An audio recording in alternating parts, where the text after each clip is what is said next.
a seguinte passagem bíblica com vocês. Mateus, capítulo 5, versículo 13 ao 16.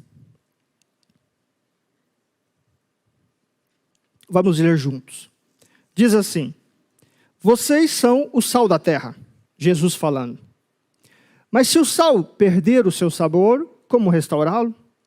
Então Jesus aqui está se voltando a nós, a você e a mim, dizendo: olha, você é sal, esse elemento químico. Mas se perder o sabor, como é que se restaura esse sabor? Não servirá para nada, diz o Senhor, exceto para ser jogado fora e pisado pelos homens. Depois Jesus continua. Ele diz: vocês são a luz do mundo. Não se pode esconder uma cidade construída sob um monte. Não dá, é impossível. E também ninguém acende uma candeia e coloca debaixo de uma vasilha. Pelo contrário, coloca no lugar apropriado e assim ilumina a todos que estão na casa. Então Jesus fala: olha, vocês são sal, tem sabor, e vocês são luz, que no meio da escuridão revela essa claridade e permite que todos na casa enxerguem. E ele finaliza dizendo: assim brilhe a luz de vocês diante dos homens, para que vejam as suas obras e glorifiquem ao Pai de vocês que está no céu. Assim brilhe a luz de vocês. Deus te compara a sal, te compara a luz, mas no final ele termina dizendo: assim brilhe essa luz, para que todos vejam as obras que Deus tem feito por meio da tua vida e o Pai que está no céu seja glorificado. Amém? Então tem uma razão de ser o sal, tem uma razão de ser a luz, tem uma finalidade, tem um objetivo. E esse é o objetivo, que você brilhe e as obras do Senhor apareçam. Então, antes da gente aprofundar um pouco mais nesse tema, eu vou fazer um parênteses e vou falar o seguinte: bem, Jesus está nos convidando, é um convite que ele faz aqui na palavra dele. E como é que funciona isso? Para a gente entender bem isso, eu queria fazer a seguinte pergunta para vocês: o que é fé para vocês? Para você particularmente, o que é fé? A gente sabe que é uma palavra que ela é difundida, não só no meio religioso. No trabalho, muitas vezes você olha para o teu colega de trabalho e você fala: boto fé em você. O que ele está querendo dizer? Acredito em você. Ou vai com fé que dá certo. Então a gente usa essa palavra também no nosso cotidiano. Mas para você, o que é fé? Será que é como este homem, andando no escuro, de olhos vendados, como se fosse uma fé cega, sem saber muito para onde ir, mas está andando, está avançando? Será que é isso? Será que é a segunda imagem, que é você navegando em direção ao desconhecido, muitas tempestades, muitas dificuldades, mas você vai navegando, você não sabe muito bem onde vai dar, mas a fé está te levando? Será que é isso? A fé para você, a fé que Deus conta? Então, para ilustrar um pouquinho mais, eu separei um trecho de um filme, que é um filme de Indiana Jones, de 1989, e é um trecho do filme que se chama O Salto de Fé. Se vocês vão se lembrar, os mais experientes, né, não vou falar outra coisa, os mais experientes aqui, vão lembrar que ele se vê diante de um abismo, e ele precisa atravessar, ele precisa dar um salto de fé. Será que é esse salto de fé a descrição da Bíblia sobre fé? Por exemplo, você contraiu um financiamento que você não pode pagar, está além das suas condições. Será que é esse o salto de fé?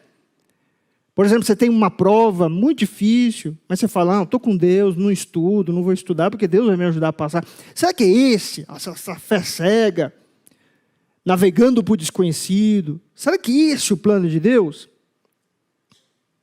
Sabe, você planeja teu casamento, você namora, você flerta a sua esposa, seu esposo, casam, aí casou, está garantido, né? Não faço mais nada, não me esforço, e vou navegar na escuridão. Será que é isso? A fé? Então, o que é a fé bíblica que Deus descreve?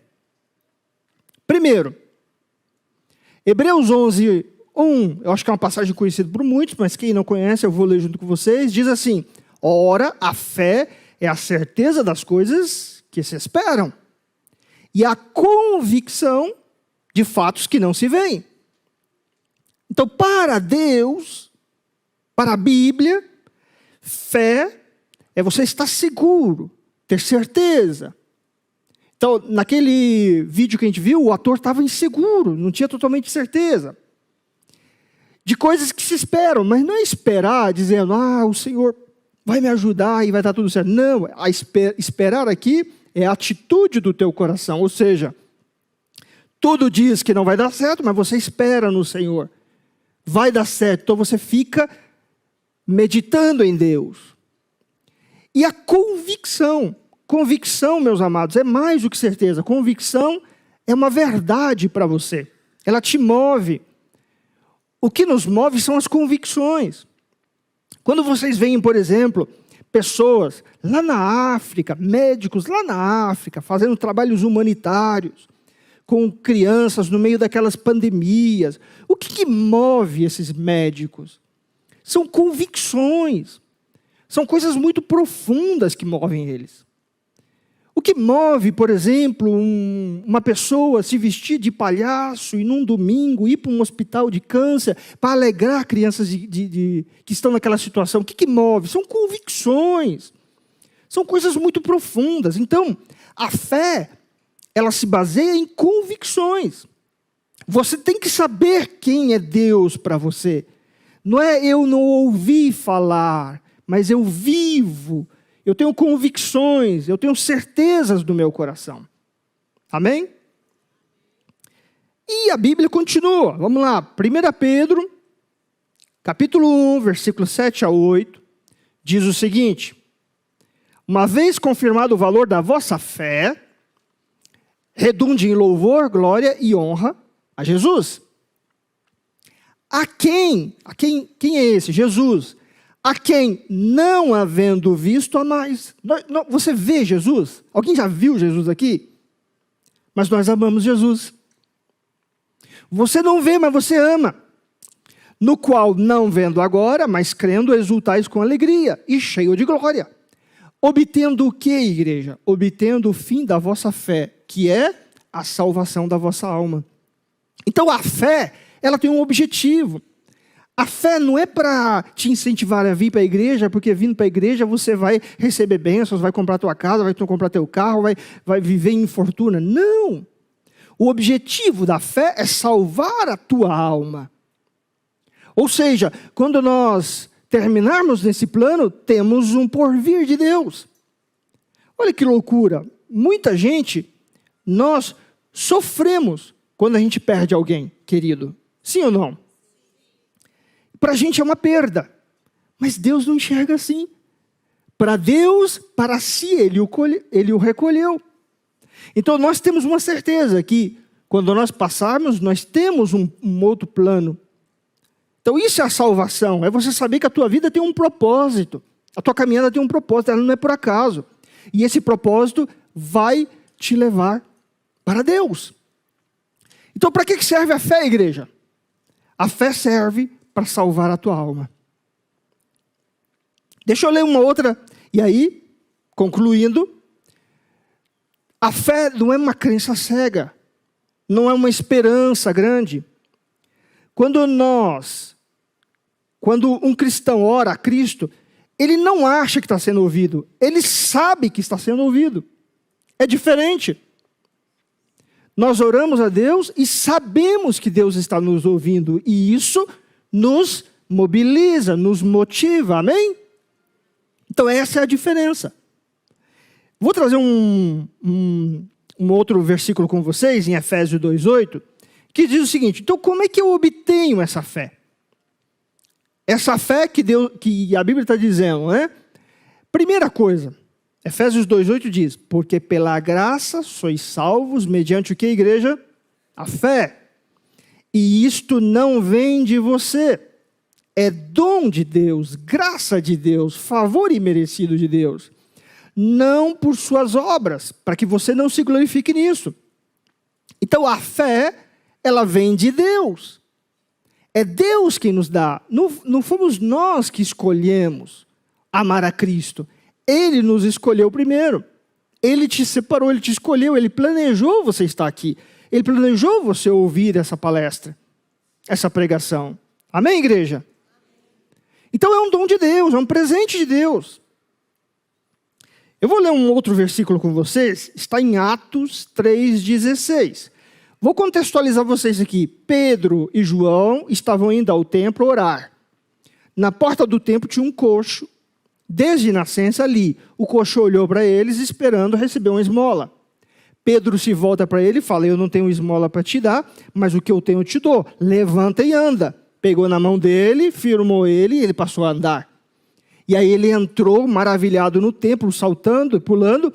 As pessoas olharam, porque toda vez que as pessoas iam no templo, viam aquele coxo na porta do templo, e agora vê o coxo andando. Se maravilharam. E aí vem Pedro.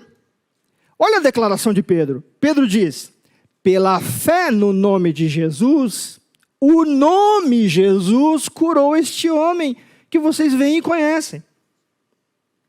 A fé que veio por meio de Jesus lhe deu essa saúde perfeita, como todos podem ver. Então, a fé, ela é um dom de Deus e ela vem de Jesus. Então, quando no nome de Jesus nós acreditamos e nós nos movemos, este nome, a fé por meio deste nome, nome de Jesus, nos concede a convicção que a gente precisa para a gente realizar, para a gente ir e avançar. Amém? E em Lucas 17, 4 e 5, diz o seguinte, Jesus também ali pregando, ensinando os discípulos, ele fala, se pecar contra você 7 vezes no dia, 7 vezes voltar a você e disser, estou arrependido, perdoa-lhe. Os apóstolos olharam e falaram, puxa vida, essa fé eu não tenho. Alguém aqui tem fé para fazer isso? Qual foi a oração dos apóstolos? Os apóstolos disseram ao Senhor, Senhor, aumenta a nossa fé. Então a fé, meus amados, ela vem de Deus. É no nome de Jesus que nós temos fé. E é Ele que aumenta a nossa fé. Então, a fé é um presente. Pode passar? E esse presente, meus amados, ele serve para toda a nossa caminhada. Então vamos voltar lá no início que eu falei do sal e da luz. Deus quer que você brilhe diante dos homens. Então a fé é o presente de Deus, esse dom de Deus, para que nós tenhamos convicções e força para caminharmos durante toda a jornada. E com este presente vem uma grande responsabilidade. Pode passar. E aí, lá em Mateus 5,16, que a gente leu, diz, assim brilhe a luz de vocês diante dos homens, para que vejam as suas boas obras e glorifiquem ao Pai que está no céu em vocês. Esta é a responsabilidade. Então, a fé é o presente de Deus para você brilhar. Eu separei para vocês 3 coisas em que nós precisamos da fé para demonstrarmos isso na nossa vida. São coisas difíceis. Mas a fé que vem de Deus, esse dom de Deus, esse presente de Deus, nos capacita a viver essas 3 práticas. E essas 3 práticas vão fazer você brilhar em meio ao mundo atual. Porque a gente sabe que cada vez mais o coração do homem está duro. Então são 3 práticas. A primeira delas é a prática do perdão. Olha só, Mateus 6,14 diz, pois se perdoarem as ofensas uns dos outros, o Pai Celestial também lhes perdoará. Lucas 17, 3, 4 diz, tomem cuidado. Se o seu irmão pecar, repreenda-o. E se ele se arrepender, perdoa-lhe. Se pecar contra você 7 vezes no dia e 7 vezes voltar a você e disser, estou arrependido, perdoa-lhe. Então, é fácil isso, igreja? Não é fácil. E aí em Efésios 4,32 diz, sejam bondosos e compassivos uns com os outros, perdoando-se mutuamente, assim como Deus perdoou vocês em Cristo. É fácil, pastor? Não. Precisamos do que aqui para a gente conseguir praticar o perdão? Precisamos da fé que vem de Deus. E aí eu trago para vocês algumas etapas para te ajudar a praticar o perdão. A primeira etapa é, você precisa identificar a mágoa, o problema. Você precisa identificar o que está te incomodando. E assim, amados, muitas vezes você fala, mas eu já me esqueci, já passou, mas está ali, ó, remoendo. Aí você não consegue olhar no rosto da pessoa, você não consegue dar um bom dia para a pessoa, você não consegue ligar para a pessoa, você não consegue confraternizar com a pessoa. E aí, está resolvido ou não? Então tem uma mágoa aí. Primeira coisa, você e Deus, identifique essa mágoa. Ninguém pode fazer isso por você, apenas você. Segundo passo, reconheça que isso é uma dor.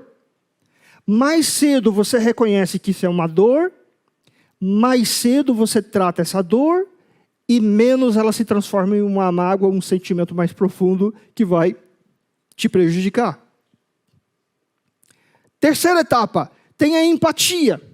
Empatia é você se colocar no lugar do outro. Entenda que o outro também tem uma mágoa e que talvez não está conseguindo reconhecer essa mágoa. Então se coloca no lugar dele. Se colocando no lugar dele, você vai tentar pensar e vai tentar ser mais proativo. Quarto, tenha a coragem de falar. Procure, ligue, fale. Eu terminei a pregação hoje de manhã, aí no final do culto veio um irmão falar comigo. Pastor, eu queria que o senhor me perdoasse. Eu falei, irmão, me perdoar pelo quê? E aí ele foi e me falou o ocorrido, eu nem lembrava, mas ele entendeu esta palavra.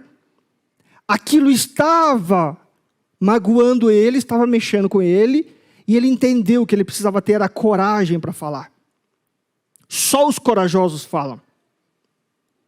Não é você se tornar menor, você se humilhar. Não.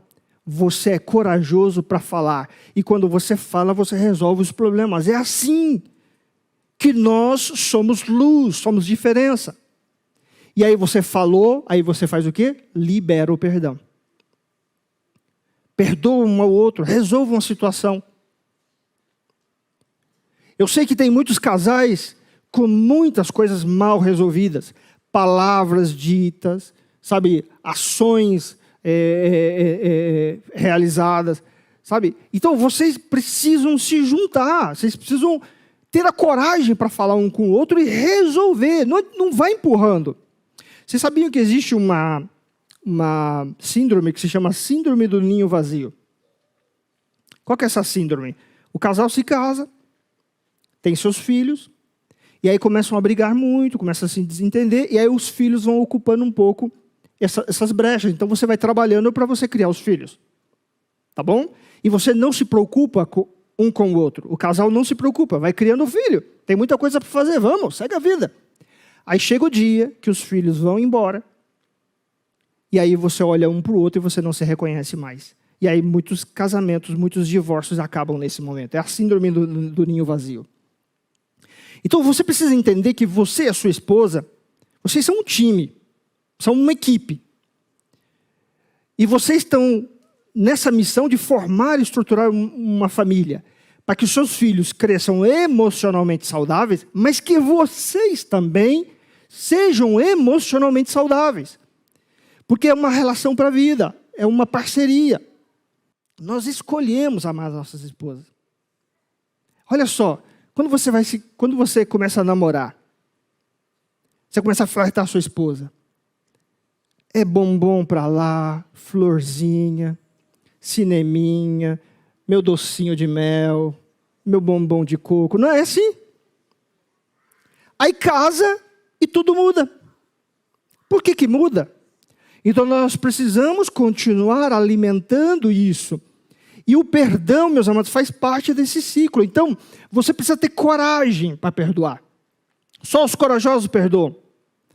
E a gente, por meio dessa prática, a gente mostra para o mundo que há uma luz em nós diferente, que brilha, e aí as pessoas vão olhar e vão identificar Jesus na vida de vocês. Segunda prática, que é uma prática que a gente precisa da fé, essa fé que vem de Deus, para a gente fazer, é praticar o amor ao próximo. João, capítulo 15, versículo 17 diz: este é o meu mandamento, amem uns aos outros. E em 1 João 4,20 diz: se alguém afirmar eu amo a Deus, mas odiar o seu irmão, é mentiroso. Deus fala, é mentiroso. Pois quem não ama seu irmão a quem vê, como pode amar a Deus a quem não vê? Eita, aí Jesus pega a gente de jeito, né?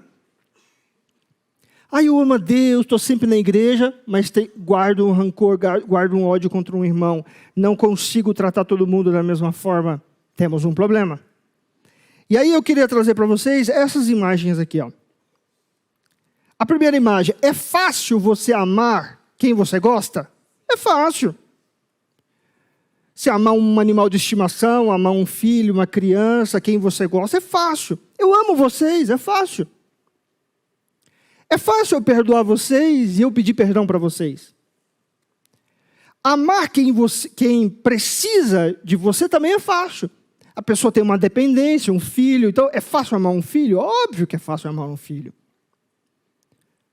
É fácil amar a esposa? Óbvio que é fácil amar a esposa. O esposo, é fácil. É fácil amar um pai e uma mãe? É fácil. Agora, qual que é o difícil? O difícil é você amar quando tem um conflito de interesse. Um casal diverge, tem um conflito de interesse. Ali precisa existir o amor. O amor, para você saber o seguinte, que vai ter alguns momentos que você vai ter que dar um passo para trás. E tudo bem. Que você precisa buscar a pacificar. E tudo bem. E você saber que quando você dá um passo para trás, a outra pessoa vai olhar e também vai dar um passo para trás. Agora, se os dois ficam ali batalhando pelas suas ideias e ninguém cede, aí tem um problema. E aí vai ter sim conflitos. E amar quando há uma rivalidade é fácil? Não é fácil. Eu terminei agora o terceiro módulo, o curso, que a gente está dando para os líderes aqui na igreja. Eu dei um módulo lá para eles, que era um módulo de liderança, de equipe. Eu falei para eles o seguinte, eu acredito muito nisso. O objetivo de uma equipe é o objetivo da equipe. Não pode ser um objetivo de um, objetivo do outro. Senão, não tem equipe. Imagina um time de futebol, um jogador buscando os seus próprios interesses. Não forma uma equipe, não forma um time. Assim, a família, o casal, ali é um time, uma equipe, num propósito. Então, quando o propósito é o mesmo, não há rivalidade. Todo mundo trabalha para o objetivo comum. Então, tem 3 regras de ouro para que a gente consiga praticar o amor ao próximo. A primeira regra, querer o bem genuíno. Sabe, você precisa desejar do fundo do teu coração o bem do outro.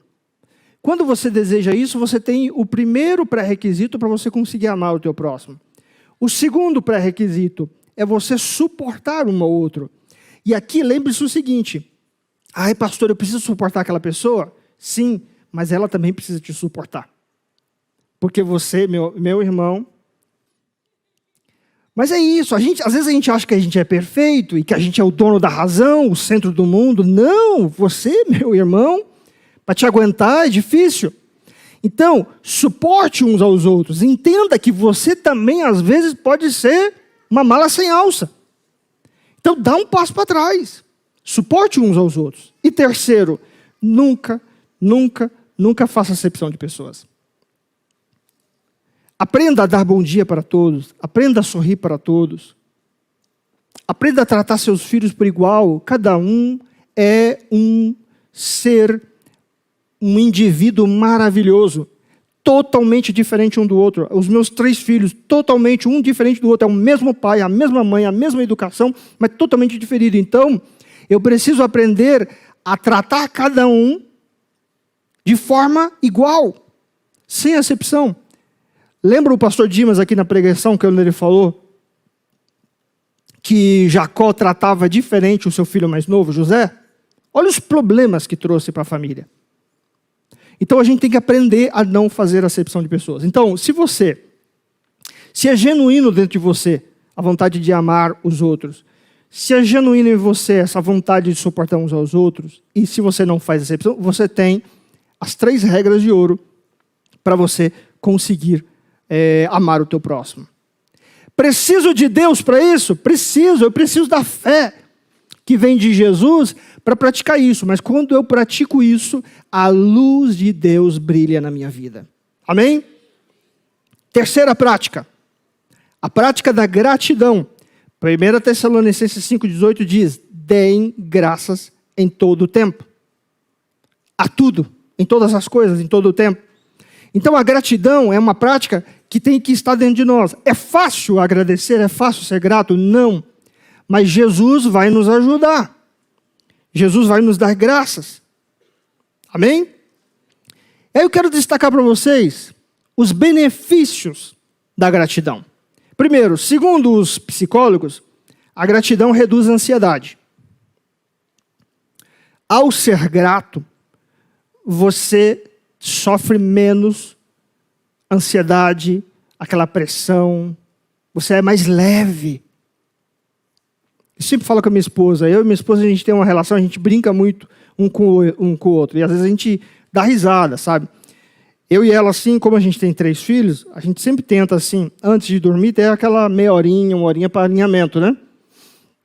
E ali a gente brinca um com o outro, a gente dá risada, então a gente tenta levar com um bom humor. Então tem que ser leve, meus amados. Tem que ser leve a vida. Então, a gratidão, ela gera leveza. Segundo os psicólogos, ficamos menos estressados quando a gente desenvolve a gratidão. Terceiro, quando você desenvolve a gratidão, você demonstra importância. Olha, é tão importante o que você fez, eu te agradeço. Isso gera uma via de mão dupla. A pessoa se sente importante. Você é muito mais feliz sendo grato. E terceiro e último lugar, gera contentamento. Você é contente com o que Deus te deu, por isso você é grato. Você é contente com a tua família. Sabe, você tem uma casa, você não fica olhando para a casa do vizinho e falando, puxa vida, minha casa, olha do vizinho como é. Gente, isso aí vai levar você num caminho de depressão, de ansiedade. Seja grato. Obrigado, Senhor, pela casa que o Senhor me deu. Eu sou contente com o que o Senhor fez na minha vida. Eu tenho um carro, Fiat Uno, olha para o lado, vejo um outro carro e falo, puxa vida, olha o meu carro, olha o carro. Ô Senhor, me ajuda. Sou teu servo, estou na igreja sempre, me ajuda. Deus não vai te ajudar. Agora, se você for contente, obrigado, Senhor, porque o Senhor me deu um carro. Obrigado, Senhor, porque o Senhor me deu condições para pagar um carro. Obrigado, Senhor, porque o Senhor me deu saúde para dirigir um carro. Tem muita gente que não tem saúde para dirigir o carro. Obrigado, Jesus. Eu sou contente, Jesus. Quando você é contente com as coisas que Deus te deu, a Bíblia diz, sobre o pouco Ele te coloca, quando você é contente, Ele te coloca em muito. Agora tem gente que já quer, aí vive uma vida de dívida, faz dívida, porque eu tenho esse carro, o vizinho tem esse, puxa vida, ali, mas o que o vizinho fez? Ele financiou, vou financiar também, aí gera dívida, fica devendo o cartão de crédito, fica devendo as pessoas. Aí tem uma pressão enorme sobre você, sobre a sua família, porque tem dívida para pagar. Olha a espiral negativa. Contente-se com o que o Senhor te deu. Eu tenho na empresa que eu trabalho muitos funcionários que dependem de mim. Quando eu olho para eles, eu tento identificar gente contente. Contente com o que faz.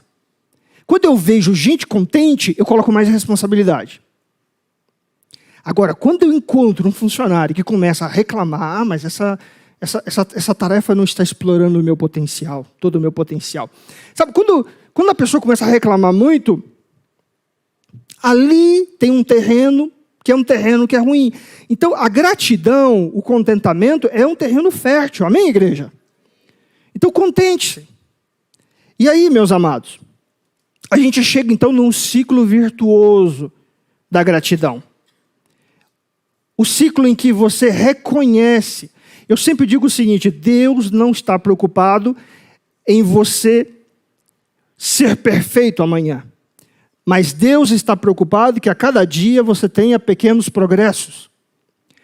A palavra de Deus é progredir sempre. Eu sempre progrido, cada dia um pouquinho mais, consistentemente. É como subir uma escada. A cada dia eu subo um degrau. Quando eu sou consistente, e quando todos os dias eu procuro um pouquinho, melhorar um pouquinho mais, esse é o caminho de Deus para a sua vida. Então reconheça as pequenas coisas. Elogie com frequência. Elogie. Por exemplo, a minha filha do meio, eu falei uma coisa para os meus filhos, depois me arrependi. Eu falei para eles que eu sempre tirei notas muito boas na escola. Então eu falei uma vez para eles, olha, o pai nunca tirou a nota vermelha, eu sempre tirei notas boas. E eu falei com orgulho, né? Mas aí a minha filha do meio ficou com aquela pressão de ser que nem o pai. E aí ficou com aquela pressão. Então, luta para tirar nota boa. Luta para agradar o pai. Vocês não sabem, pais, o poder e a influência que vocês têm na vida dos filhos de vocês. Vocês não podem imaginar. A criança, ela vive em função de agradar o pai. E aí teve um dia que ela tirou uma nota que não foi boa. E ela ficou arrasada, não falou comigo, aí ficou amuada. Eu falei para minha esposa, o que aconteceu com a Raquel? Ela tirou uma nota ruim e ela acha que te decepcionou. Falei, puxa vida. Aí eu tentei encontrar um melhor momento, aí teve um dia que eu elogiei ela. Uma outra coisa que ela tinha feito. Aí eu comecei a identificar pequenos elogios, aí eu comecei a elogiar e ela começou a mudar. E assim somos nós. Sabe, quando você começa a valorizar, num casamento, você começa a valorizar pequenos gestos. Obrigado, querida, porque você preparou essa comida. Olha, hoje está gostosa essa comida. Olha, puxa vida, hoje você me ajudou. Por exemplo, a minha esposa me ajuda muito. Eu tenho uma vida muito agitada no trabalho e às vezes eu não tenho tempo. Às vezes fica de uma reunião para outra. Então, às vezes ela tenta resolver os problemas para mim. E quando eu vejo, ela resolveu e me tirou um alívio assim. Aí eu chego para ela e falo assim, querida, obrigado. Sabe, obrigado. Sabe, reconheça pequenas coisas e com frequência. Não espera o caldo entornar, sabe? Todo dia um pouquinho. Valorize os gestos. Valorize os pequenos gestos. Diga obrigado. Desfrute dos momentos. Isso tem que ser prazeroso para você. Ser grato tem que ser prazeroso. Agradecer a alguém, reconhecer, notar. A pessoa se sente notada. Você se sente notado. E é uma via de mão dupla. Você começa a ser grato em pequenas coisas e as pessoas também começam a ser gratas em pequenas coisas com você. E isso gera um ciclo muito bom. E aí você passa a ser mais gentil e esse ciclo continua. Amém, igreja? Então vou fazer um desafio com vocês agora. Pega o celular de vocês. E eu quero que você pense numa pessoa que você vai agradecer. Você vai mandar uma mensagem de agradecimento. Pensa nela e manda. Olha, obrigado por aquele dia. Talvez a pessoa nem se lembra. Obrigado por aquele dia que você fez isso. Obrigado por estar na minha vida. Quando eu fiz isso, eu mandei para minha esposa, né? Falei assim, olha, amor, obrigado por você existir na minha vida e por você ser quem você é. Puxa vida, ganhei a semana. Oi? Mas quando é assim, se você fizer sempre, ela não vai fazer mais isso. Amém, igreja? Vai mandando aí, manda uma mensagem. Agradece. O que você vai perceber com isso? A pessoa também vai te responder. E vai falar, puxa vida, legal. Obrigado a você também. E aí a gente cria esse ciclo virtuoso. E fazendo isso, praticando isso, você vai ser sal, você vai ser luz, e a sua fé será aumentada. Amém? Eu creio nessa promessa. Eu creio nessa palavra. Fique de pé, eu quero orar pela sua vida. E depois me contem, hein? Quando vocês receberem uma reação de alguém que você mandou mensagem de agradecimento, me conta depois. Fala, pastor, eu mandei, foi uma bênção. Amém? Então eu quero orar nesse momento para você. Se você está precisando liberar perdão, que Deus te dê a coragem para falar, para se reconciliar com seu irmão. Se você precisa amar mais o teu próximo, amar a tua família, amar as pessoas que estão ao seu lado, que Deus te dê esta força. E se você precisa ser mais grato, agradeça mais, agradeça a seu pastor, agradeça a pessoa que te ajudou. Olha, tem muitos voluntários aqui na igreja. Alguma vez você já chegou num voluntário e você agradeceu a ele por ter preparado a igreja para você? Financeiramente ele não ganha nada com isso.